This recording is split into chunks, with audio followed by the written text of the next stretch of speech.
Hello, YouTube. This is your boy Brolic Media. We are starting a new build today. It is a renovation of the Beast Unleashed cinema. If you check out the channel, you'll see there are 17 episodes of this build series. We're redoing it. Okay? Why? We're putting a wisdom audio system in. So I'm sorry to see the awesome triad system go, but we're putting wisdom audio in here.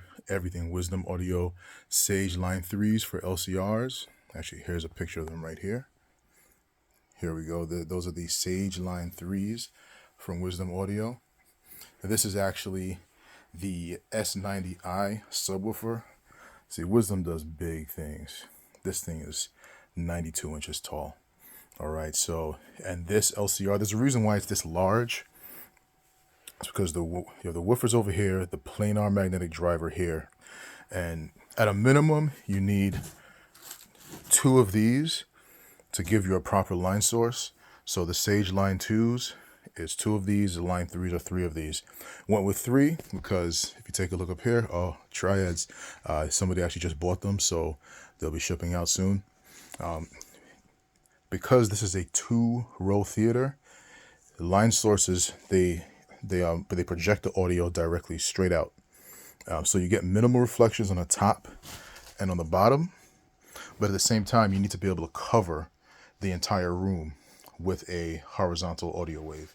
So got the line 3 so that the audio is projected straight out and it hits the back row and the front row.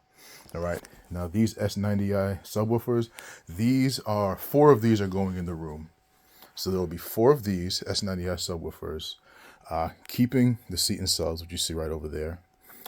There will actually be Wisdom STS stubs that will be going right in this area here. This entire baffle wall is coming down. It's being rebuilt. It has to be rebuilt because Wisdom Audio, they have different requirements. So yeah, this is just an update. Let me show you structural changes. So everything is changing. In order to fit the S90i subwoofers,